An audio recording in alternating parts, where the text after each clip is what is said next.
Can everybody hear me? Yes. Okay, great. All right, so we're going to get started on the Biodiversity Starter Plant Kits. This webinar, I think we'll go maybe 30 minutes or maybe a little bit more. I'm going to start off with a short PowerPoint presentation, giving you a little bit of background about the concept, and then we're going to migrate to the live IRC website so that we can show you how to go from the Biodiversity Starter Plant Kits landing page to use Natives for Your Neighborhood and other tools on the IRC website. And off we go, in theory. Okay, great. So I want to start off with some acknowledgments. First off to Kara Abbott for setting up this webinar series and for moderating this and other sessions. As with all IRC programs and tools, there are a lot of people involved in the creation of these ideas and the tools. So IRC staff and volunteers, board members, past and present, and also many conservation partners. You'll see some excellent photography on the webinar and on the website, and many people have contributed, but I just wanted to point out some of those who have contributed a lot, and in particular, Baran Hardy and Aaron Bacchus for some of the butterfly photos that you'll see in a little bit. And also to our sponsors, for both Restoring the Gold Coast and also for Natives for Your Neighborhood, which is essential to making this product work. So I wanted to start off with the scope of the starter kits as they were originally conceived, and that is the barrier islands of southern Palm Beach County from Boca Raton to Lake Worth.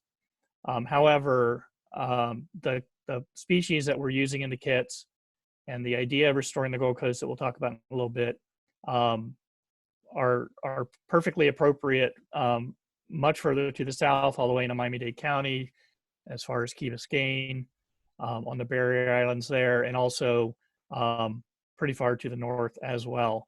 But in terms of being able to consolidate the plants and get them to people, the original intent was to do that in this part of Palm Beach County. So the idea of the Biodiversity Starter Plant Kits is part of the Restoring the Gold Coast program. So we've been working on this program from a conceptual level in 2018, and then submitting a large proposal to Impact 100. And we were the environment winner in 2019, received a $100,000 grant to get this project off the ground. And the basic idea is to try and restore as much of the lost biodiversity to the barrier islands as we can. And really, from our perspective, we'll work this project through the end of 2020, but this is just the start. To really make this program work, it needs to go on for years and years, and also needs to expand the geographic scope. I just want to point out that we've been doing this work with a growing list of collaborators. It's a fairly large and complicated project, and we've been getting a lot of support from the community, both financial and also in terms of in-kind contributions and logistics and permitting and all sorts of other ways that people have been and organizations have been helping us to move this forward. So the general premise in terms of trying to pitch this to the public and to decision makers is that a healthy dune is a diverse dune. It's a biodiverse system, and the more closely we can restore the dunes to their native trajectory, the better off they will be. They'll be more resilient. They will contain more species, more wildlife, and et cetera. So in terms of biodiversity and on the barrier islands, and this is true in much of Palm Beach County, also Broward and Miami-Dade, and growing more all over the state as pressure is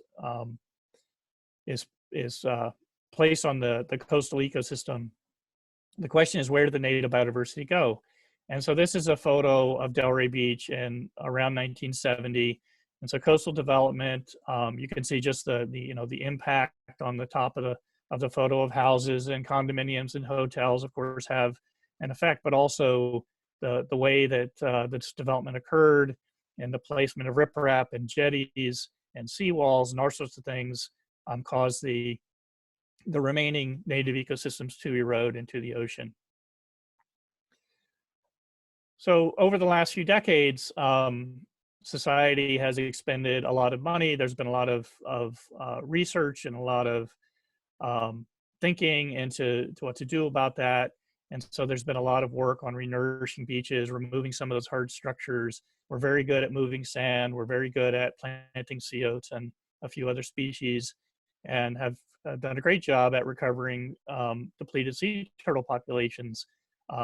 But that's only part of the picture. So what we know is that that some local dune systems are loaded with rare plants, and some of those rare plants survived despite all of the erosion and development, and some of them were conserved through the action of local people, botanical gardens, and groups that wanted to protect some of the species and reintroduce some of the things back into dune systems. And also there's still some remnant animals, invertebrates in particular, and birds that utilize the dune systems, and these are also very important. So what we want to do is we want to build on the healthy biodiversity that's still there. So there are some remnant dune systems. This is the Ocean Ridge Hammock, and on the top. And so these protected areas, although they're very small in terms of the extent, are very important in terms of providing habitat for remnant populations of native plants and invertebrates and birds and so forth. So we have a really good idea of what existed along the system, and want to find a way to restore as much of that the biodiversity as we can. So there are lots of opportunities. We're working with some of the public beaches from Boca Raton to Boynton at present, and hope to move a little bit further to the north. But the issue of private beaches or smaller areas, what role do they play? Can we get native plants that can increase biodiversity to private landholders so that they can also participate in this program? And so some of the private beaches are small, and some of the larger, some are condo associations or other groups have larger expanses. And so there are many opportunities to restore biodiversity in these areas. So they range from the slide in the top left, where you have a great expanse of dune, but there might be opportunities to reduce some invasive species like scaevola, for example, and insert some of the missing biodiversity there. In the top right-hand slide, you see basically a dune of sea oats, and this is typical of a lot of the restored beaches, is that they really only have a handful of species that were planted. New projects tend to plant even fewer than some of the earlier ones. And so there's lots of opportunity there to add biodiversity to those systems. You also have public walkovers, like the slide in the lower left, and naturalistic gardens that people can create on coastal properties. So one of the things I wanted to point out, so the Biodiversity Starter Plant Kits are small to start. They're 5 plants. The idea is to make them small so that people don't have to expend a huge amount of money and energy to restore some lost biodiversity. So I just wanted to give an example of just a small patch. There's a small patch in the coastal strand where the sea oats are basically dying back because they're too far from the water. And here's an area where we could plop 3 or 4 or 5 different species into this dune to add biodiversity to the system. So they don't have to be these giant projects for people to make a difference. I just wanted to point out that there are some areas, both with restoring the Gold Coast and also in terms of the Biodiversity Starter Plant Kits, that are outside of the scope of this project. We're not trying um, to work in areas that have poor engineering. They have these hard structures, or they're too close to the water, or areas of active erosion where the foredune needs some repair work, some just basic fundamentals of sea oats and panic grass and railroad vine. These systems we're not working with right now. We're trying to work with dunes that have the basic fundamentals are set, and we're trying to add the species that we can to bolster the biodiversity and the resilience of those dune systems. So the Biodiversity Starter Kit concept we started thinking about last year, and it's evolved a little bit. And of course, we've been thrown the monkey wrench of COVID-19.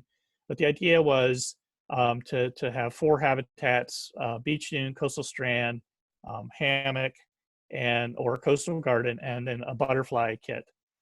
And ultimately, we would like to add some other levels, but in the beginning, the kits are going to be at the beginner level. And they will start at $60 for 5 plants. And those plants will come in fairly small containers, such as 4-inch to 3-gallon in size. And the idea is to create compatible groups of plants and to save time and effort, so that we don't have dozens of people running around trying to find plants in native plant nurseries, that we can take orders and we can consolidate what the need is. Also, we can synergize this with what we're doing with restoring the Gold Coast, so that we can then make runs to native plant nurseries, bring everything into a central location, and then have plants available for pickup. So the original idea was to have the pickup as part of events for restoring the Gold Coast, and we had those starting in March, but and through April, May, and June. And of course, that's not happening. So we've gone ahead and started doing some advertising on Facebook. We have some flyers that we're sending out, and we want to just basically move forward with this idea, even in the middle of COVID-19, to see what the interest is, and to see if we can get people aware of and interested in these kits. And then when things open up further, we can expand the program. Very briefly, just to go over the different habitats or ecosystems. So the beach dune and coastal grassland, this is the area in front of the foredune. Much of the restored beaches that you see, including Delray Beach and others that are wide, typically the coastal grassland goes much further back than it would have historically. So there's a lot of opportunity to work on the next system that we'll look at. But basically, the beach dune list is organized around these big grassy areas. The coastal strand or shrub zone, the picture on the left is kind of an intact coastal strand a little bit further to the north in New Smyrna Beach. And further south, where there are very few remnant coastal strands left, we would have more tropical species, tropical shrubs, like this Spanish stopper that you can see on the right, intermixed with the saw palmettos. But basically, the idea is that you're past the real high energy part of the foredune, and you're a little bit protected from the wind. And this is where you get your saw palmettos and other shrubs in the system. In terms of the tropical forest, hammock forest and coastal gardens, so this is the forest zone. This is the tropical hammock that you would find behind the coastal strand, protected from wind, usually by a wall of sea grapes. And there are some remnants that you can see and go visit. Ocean Ridge Hammock Park is one. Gumbo Limbo Nature Center in Red Reef Park in Boca is another. But also the species that grow in these tropical hammock forests are also excellent for just basic coastal gardens. So a lot of the species that grow in the tropical hammocks can be used around any house, along a road, and so forth. So the idea is that we would consolidate those lists so that we're adding biodiversity, but the plants really have a lot of flexibility in terms of where they can be used. Then we came up with the idea of the butterfly attracting kits, and just a couple slides there. The idea is that we wanted to put together a few species that we could really get a lot of bang for our buck. So with 5 species of native plants um, on the list currently, we have 4 larval hosts, and they would attract 10 coastal butterflies. In addition, 4 nectar plants. So one is only a nectar plant, and one of the kit is only a larval host. But so the 4 nectar plants would attract at least 8 other coastal butterflies, and probably more because there's less information available in terms of what species the nectar plants will attract.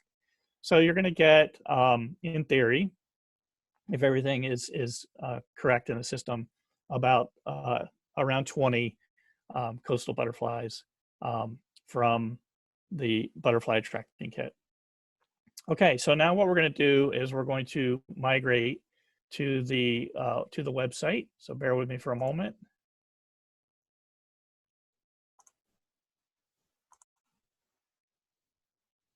All right, so just to show you the navigation, to get to the landing page for the Biodiversity Starter Kits, we're going to go to Programs and Restoring the Gold Coast. And so here you can read about the Restoring the Gold Coast program. And at the very top, you can see a couple of links. At the top is the accomplishments, and then the second line is to order Biodiversity Starter Kits or make a donation. Click here. So we're going to go here.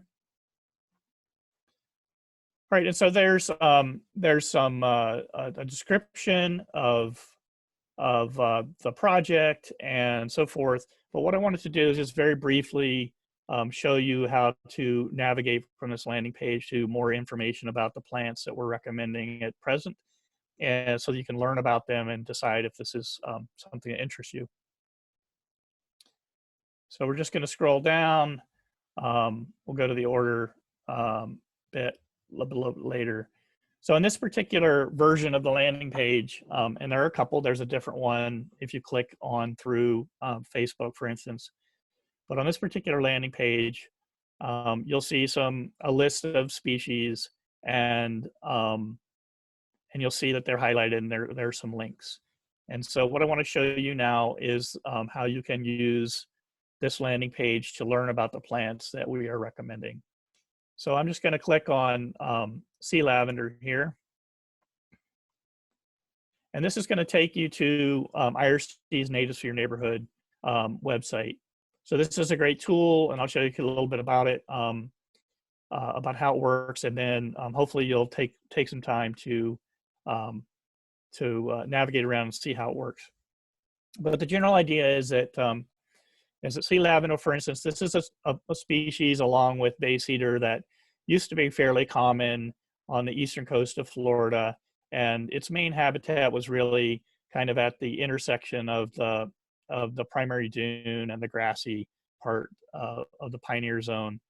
So this is an area that was very much subject to high erosion, and so those species were pretty decimated by the coastal erosion over time. So this is a great plant that can be added.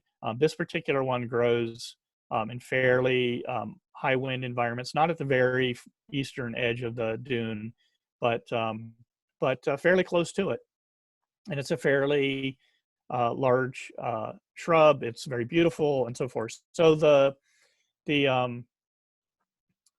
page here on Natives to Your Neighborhood will tell you all about it. It'll tell you how big it gets and what its distribution is. You can click on a map, and it will show you conservation areas where this particular species is found. It will tell you what kind of soil it likes and nutritional requirements and so forth. And then at the bottom, there'll be additional photographs so you can get an idea of some of the ways that this particular plant grows. Now it's this little drop down on Zoom makes it difficult for me to close windows, so I'm gonna in theory be able to navigate back where I started. Okay, so the coastal strand and shrubland starter plant kit. So this is any shrubby area. Typically now the shrub zone is dominated by sea grapes. This is an artifact of coastal erosion and some heavy planting of sea grapes in some of the projects long ago, and also things like climate change, fewer freezes and so forth. But a lot of the species that used to grow in this coastal strand don't grow as quickly as sea grapes, and so they need a little bit of help. And that includes things like saw palmetto and horizontal cocoa plum, which is quite different from the normal red tip cocoa plum used in landscaping and beach creeper and so forth. So I'm just going to click on beach creeper here for a moment and show you this one. So same concept, you can see places where you can buy the plant. So, if you want to go out and get your own plants, we welcome that. We just want to get the plants out there in the world. So however that happens is good with us. And again, some other photographs on the bottom of the page. So with the tropical hammock forest, we try to choose species that we think will work well in almost any kind of landscape situation. So whether it's formal or informal, you want to have a complete native garden or one that has other species. These are really well-rounded and adaptable plants that we think will do well. One of the things I want to point out is that that each of these kits, except for the butterfly kit, has a rare plant surprise. So we're going to be choosing other oddball species that we think will contribute as we find them. And so one thing will be something that will come up, and we'll let you know in advance what that will be.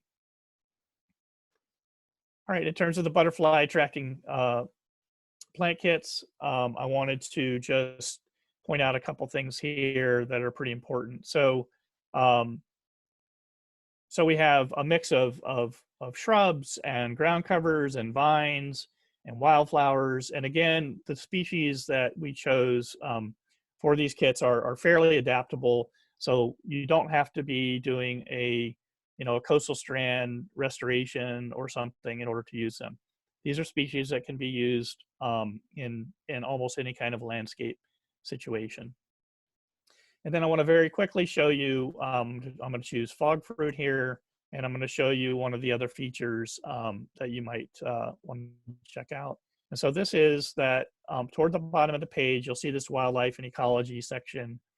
And so it tells the kind of butterflies that utilize the plants. And then there'll be this wildlife interaction button. So if you click on this button, then you're going to see the animal associates of fog fruit, and it'll show you the butterflies and whether or not this particular plant is a nectar or a larval source for that plant, for that butterfly. And so then you can click on the butterflies and see what they look like, and also get their ranges. And just keep in mind that not all of the butterflies that this plant is useful for are going to be coastal butterflies. But we're going to be, we've recorded this session, and so you can go back to the slide and see the butterflies that this group of plants would attract. And, or you can just click through, you can use some of the other resources that are available at the bottom, like for instance, butterflies and moths of North America, and you can see the range of whether or not this particular species grows near the coast, and it does. So that's the general idea, and I think the order form is fairly straightforward. There's just one thing that I will point out. Until this becomes much more popular, we've got to use some template platforms. So this one doesn't allow us to have to do multiple things. So if you get this form, there's a slightly different one if you enter in through Facebook.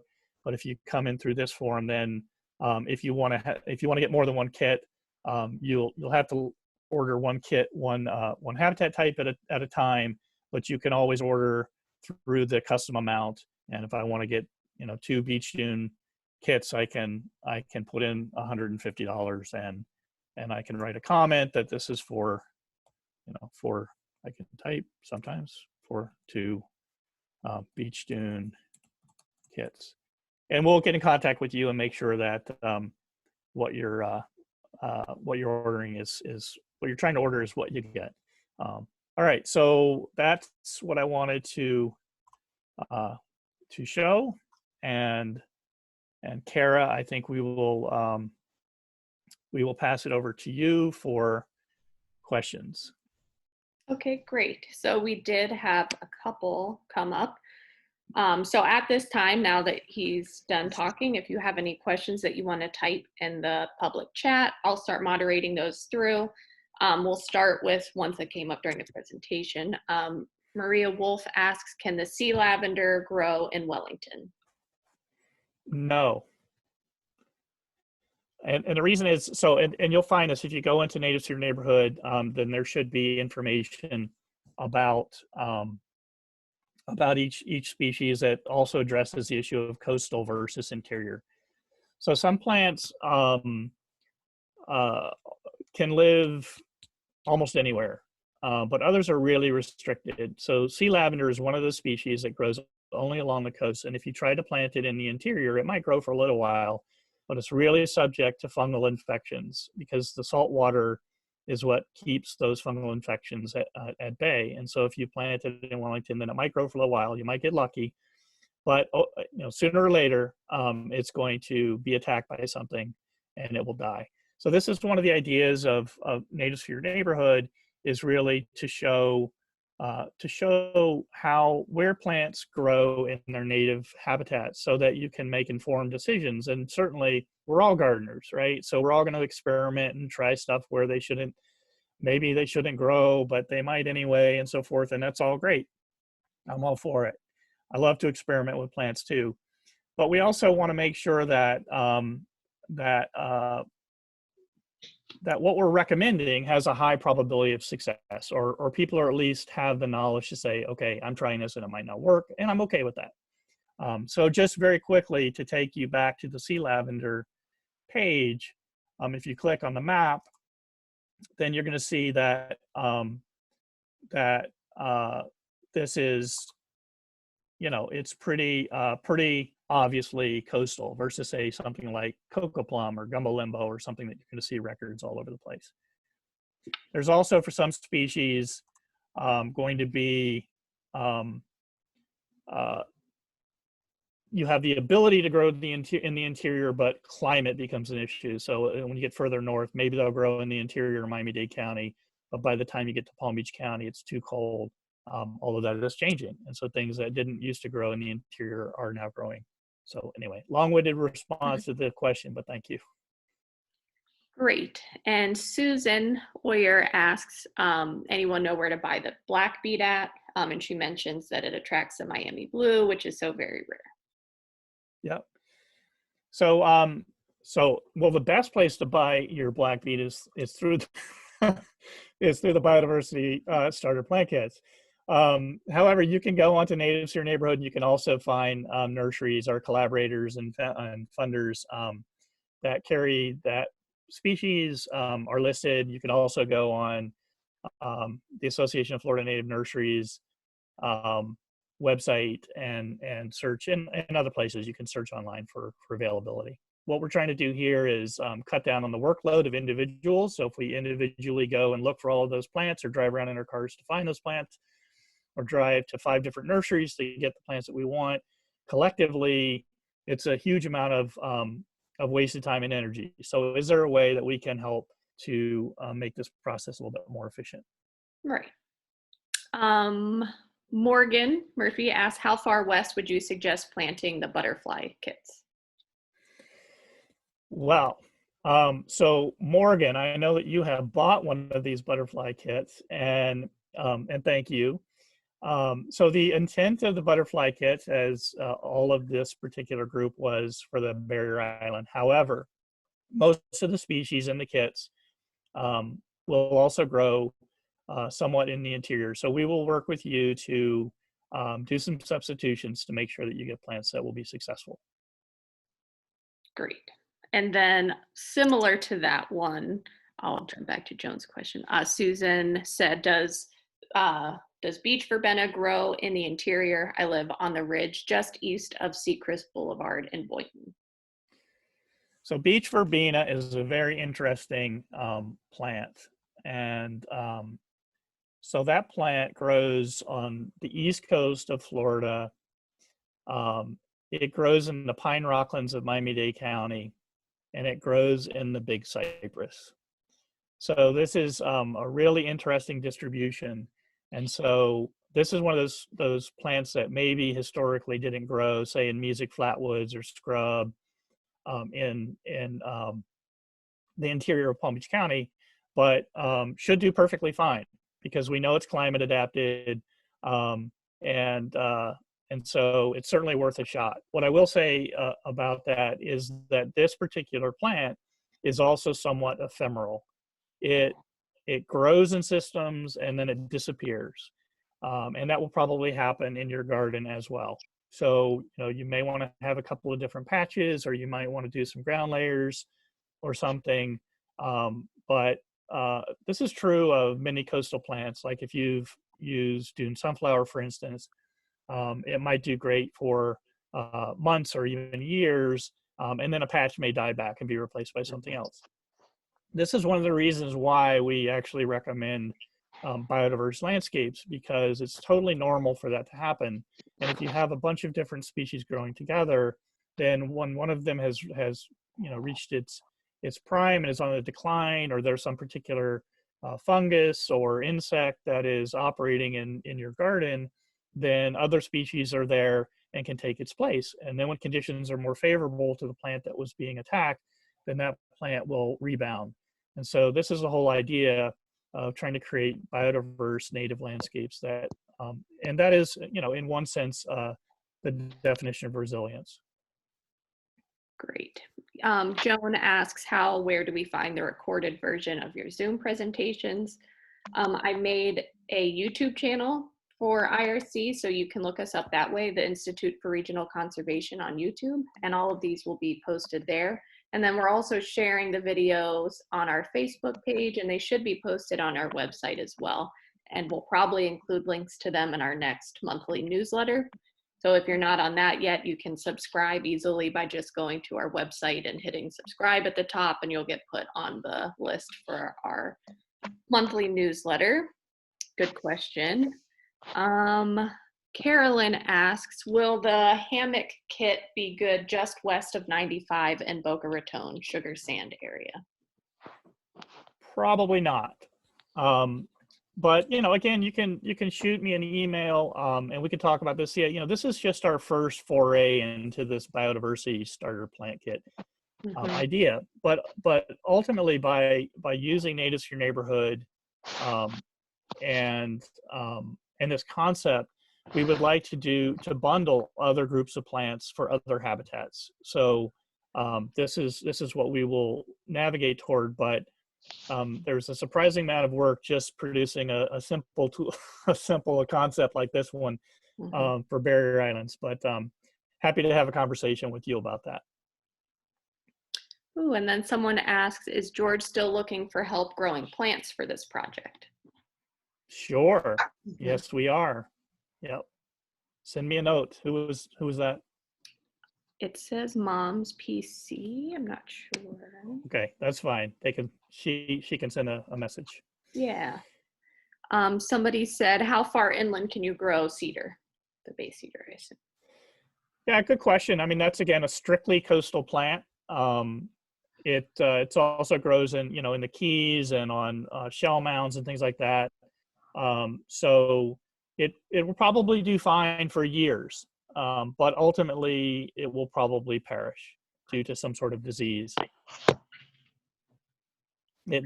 Some of these plants are really organized around saltwater, and the effect that saltwater has on some pathogens. And then somebody asked, will this kit work for dune just north of Gumbo Limbo? Absolutely.